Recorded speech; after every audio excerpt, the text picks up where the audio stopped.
सेवा दीप जलाया है देश भक्ति का।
कुछ करिए नस नस मेरी खोले हाय कुछ करिए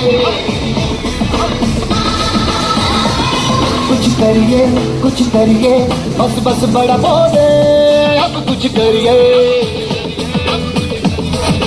ओ कोई तो चल सिद्ध फड़िए तू बेतरिए या मरिए हाय कोई तो चल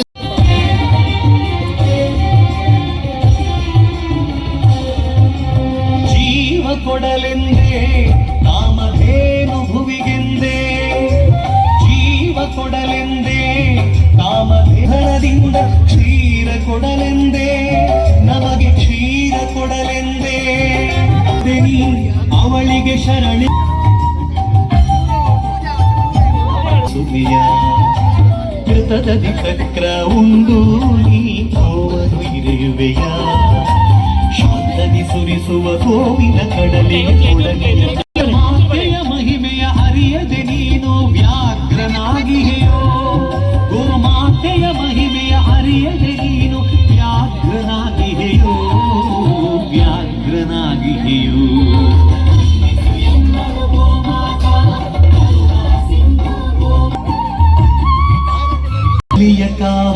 ನಿನಗೆ ನೋವದು ಮನುಜನೆ ನೀಯರಿಯೋ, ಹೂವಿನ ನೋವದು ಕಣ್ಣೀರ ಶಾಪ ನಿನಗೆ ಉರುಳಿದೆಯೋ, ಕೊಡಲಿಯ ಕಾವದು ನಿನಗೆ ನೋವದು ಮನುಜನೆ ನೀಯರಿಯೋ. ಓ ಮಾತೆಯ ವಿಶ್ವದಿ ಉಳಿಸುವ ಧರ್ಮವು ಗುರುವಿಂದಾಗಿಹುದೋ, ಗೋಮಾತೆಯ ವಿಶ್ವದಿ ಉಳಿಸುವ ಧರ್ಮವು ಗುರುವಿಂದಾಗಿಹುದೋ. ನಮಗೆ ಕ್ಷೀರ ಕೊಡಲೆಂದೇ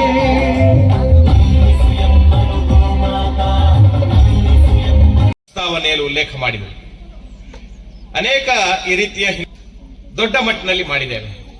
ಆದರೆ ಅದಕ್ಕೋಸ್ಕರ ಮಂಡಲ ಅಂತ ಕರೆದಿವೆ ನಾವು. ಇದನ್ನು 3-4 ಗ್ರಾಮಗಳು, ಚುನಾವಣಾ ಭಾಷೆಯಲ್ಲಿ ಅದನ್ನು ಕರೀದಿದ್ರೆ ವೋಟಿಂಗ್ ಬೂತ್ಸ್ ಅಂತ ಕರಿತೇವೆ ನಾವು. ಅಂತಹ ಭಾಗಗಳಲ್ಲಿ ಒಟ್ಟಾಗಿ ಸೇರಿಕೊಂಡು ಒಂದು ಅಬ್ಬಕ್ಕನಾಗಿ, ಕಿತ್ತೂರು ರಾಣಿ ಚೆನ್ನಮ್ಮನಾಗಿ, ಒನಕೆ ಓಬವ್ವನಾಗಿ, ನಮ್ಮ ಮಕ್ಕಳು ಕೃಷ್ಣನಾಗಿ, ರಾಧೆಯಾಗಿ ಇವತ್ತು ಸಮಾಜದ ಮುಂದೆ ಗೋಚರ ಆಗಿರ್ತಕ್ಕಂಥದ್ದನ್ನ ನಾವೆಲ್ಲ ಕಣ್ತುಂಬಿ ಪ್ರಸನ್ನರಾಗಿದ್ದೇವೆ. ಬಹುಶಃ ಎಲ್ಲರ ಮನಸ್ಸಿನಲ್ಲಿ ಇದೆ, ನನ್ನ ಮಗ ಸಾವರ್ಕರ್ ಆಗಬೇಕು, ನನ್ನ ಮಗ ವಿವೇಕಾನಂದ ಆಗಬೇಕು. ಇದೆಲ್ಲವೂ ತುಂಬಾ ಜನರ ಮನಸ್ಸಲ್ಲಿದೆ. ಆ ಹಿನ್ನೆಲೆಯಲ್ಲಿ ನಮ್ಮ ಮಕ್ಕಳಿಗೆ ಆ ವೇಷವನ್ನು ಹಾಕಿ ನಾವು ಸಂಭ್ರಮ ಪಡ್ತಾ ಇದ್ದೇವೆ. ಆ ಹಿನ್ನೆಲೆಯಲ್ಲಿ ಈ ಒಂದು ಹಿಂದೂ ಸಂಗಮ ಏನಿದೆ, ಇದು ಸಂಘದ 100ನೇ ವರ್ಷದ ಈ ಒಂದು ಸನ್ನಿವೇಶದಲ್ಲಿ ಆದರೂ ಕೂಡ 100ನೇ ವರ್ಷದ ಆಚರಣೆಗೋಸ್ಕರ ಅಲ್ಲ. ಸುಮಾರು 30 ವರ್ಷಗಳ ಹಿಂದೆ ಪುತ್ತೂರಿನ ಅವತ್ತಿನ ಬೋರ್ಡ್ ಹೈಸ್ಕೂಲ್ ಅಂತ ಕರ್ತಾ ಇದ್ರು. ನಮ್ಮ ಸುಳ್ಯದ ಭಾಗದಿಂದ ಅಲ್ಲಿಗೆ ಓದ್ಲಿಕ್ಕೆ ಬರ್ತಾ ಇದ್ರು. ಹಾಸ್ಟೆಲ್ ಅಲ್ಲಿ ಇದ್ದು ಶಿಕ್ಷಣ ಪಡಿತಾ ಇದ್ರು. ಅಂತ ಒಬ್ಬ ವಿದ್ಯಾರ್ಥಿ ಅಲ್ಲಿ ಹಾಸ್ಟೆಲ್ ನಲ್ಲಿ ಆಟ ಆಡ್ತಾ ಇರ್ಬೇಕಾದ್ರೆ ಮಂಗಳೂರಿಂದ ಒಬ್ರು ಬಂದು ಅಲ್ಲಿ ಆಟ ಆಡಿಸ್ತಾ ಇದ್ರು. ಅವರನ್ನು ಆಡಿಸ್ತಾ ಅನೇಕ ಕತೆಗಳನ್ನು ಹೇಳ್ತಾ ಇದ್ರು. ಕತೆ ಹೇಳಬೇಕಾದ್ರೆ ಅನೇಕ ಬಾರಿ ಹಿಂದೂ ಅನ್ನುವಂತ ಪದ ಆ ಹುಡುಗನ ಕಿವಿಗೆ ಬೀಳ್ತಾ ಇತ್ತು. ಇವ ಈ ಹಿಂದೂ ಪದಕ್ಕೆ ಅರ್ಥ ಹುಡುಕ್ತಾ ಹೋಗ್ತಾನೆ, ಅವನಿಗೆ ಗೊತ್ತಾಗ್ಲಿಲ್ಲ. ಮನೆಗೆ ಹೋಗಿ ತಂದೆ ಹತ್ರ ಕೇಳ್ತಾನೆ, ಅಪ್ಪ ಈ ಹಿಂದೂ ಅಂದ್ರೆ ಏನು, ಎಲ್ಲಿ ಇರ್ತಾರೆ ಅವರು, ಏನು ಅಂತ. ಆಗ ಅಪ್ಪ ಹೇಳ್ತಾರೆ, ಮಗ ನನಗೆ ಗೊತ್ತಿಲ್ಲ, ನಾಳೆ ನಾಡಿದ್ದು ಮನೆಯಲ್ಲಿ ತಿಥಿ ನಡೀಲಿಕ್ಕಿದೆ, ಅದಕ್ಕೋಸ್ಕರ ಪುರೋಹಿತರು ಬರ್ತಾರೆ, ಅವ್ರ ಹತ್ರ ಕೇಳಿದ್ರೆ ನನಗೆ ಗೊತ್ತಾಗಬಹುದು ಅಂತ. ಪುರೋಹಿತರು ಬರ್ತಾರೆ. ಅವತ್ತು ಅವನನ್ನು ಕಾಯ್ತಾ ಇರ್ತಾನೆ.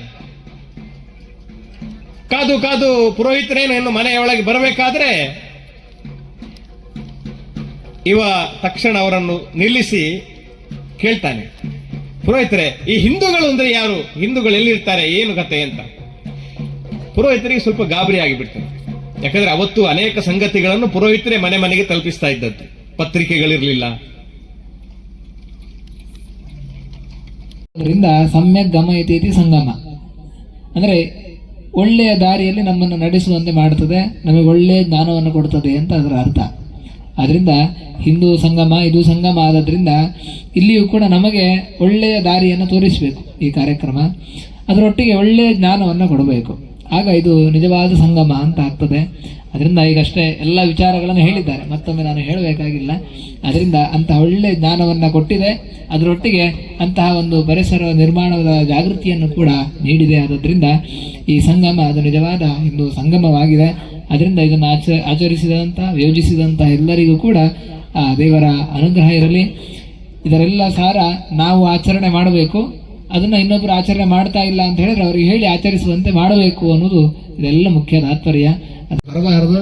ಅದರಿಂದ ನಾವು ಅದನ್ನು ಆಚರಣೆ ಮಾಡ್ತಾ ಮುಂದಿನ ಪೀಳಿಗೆಗೆ ನಮ್ಮ ಮಕ್ಕಳು ನಮಗೆ ಬೈದೇ ಇರುವ ಹಾಗೆ ನಾವು ಬದುಕುವಂತಹ ಜವಾಬ್ದಾರಿ ನಮ್ಮ ಮೇಲಿದೆ. ಅದರಿಂದ ಅಂತಹ ಒಂದು ಜವಾಬ್ದಾರಿಯನ್ನು ನಾವು ಚೆನ್ನಾಗಿ ನಿರ್ವಹಿಸಿದ್ದೇವೆ ಅನ್ನುವಂತಹ ಒಂದು ಮಾತು ಈ ಕಾರ್ಯಕ್ರಮದಿಂದ ಆಗಲಿ, ಆ ಜಾಗೃತಿ ಈ ಕಾರ್ಯಕ್ರಮದಿಂದ ನಡೆಯಲಿ ಅಂತೇಳಿ ಈ ಸಂದರ್ಭದಲ್ಲಿ ಪ್ರಾರ್ಥನೆಯನ್ನು ಮಾಡ್ತಾ, ದೇವರ ಅನುಗ್ರಹವನ್ನು ಪ್ರಾರ್ಥನೆ ಮಾಡ್ತಾ, ಎಲ್ಲರಿಗೂ ಕೂಡ ದೇವರ ಅನುಗ್ರಹವನ್ನು ಪ್ರಾರ್ಥನೆ ಮಾಡ್ತೇವೆ. ಶ್ರೀಕೃಷ್ಣ ಅರ್ಪಣಮಸ್ತು. ಉತ್ಸವ ನಡೀತಾ ಇದೆ, ಅದರಿಂದ ನಾವು ಮುಂದುವರಿದಿದ್ದೇವೆ. ಶ್ರೀಕೃಷ್ಣ ಅರ್ಪಣಮಸ್ತು.